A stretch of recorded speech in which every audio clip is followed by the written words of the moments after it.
อ้าวเอาโอ้ยแปรรูป อันนี้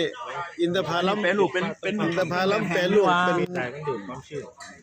อินทผลัมแห้งมันจะไปฟีดมามันจะไป อันนี้บาฮีเนาะ โอ้ดีเลยอ่ะ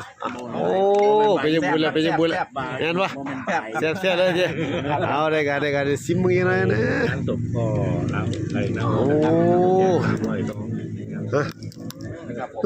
กูแซ่บเลยวะก็หวานกลมๆอ่ะ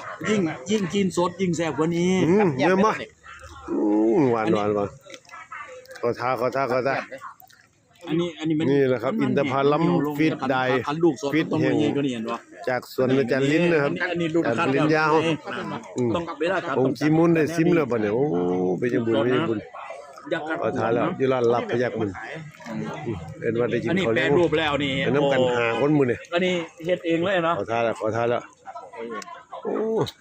ซื้อสวนในกลุ่มนี้ น่ะแน่นอนเจ้าของสวนมาเองเลยมือเนี่ย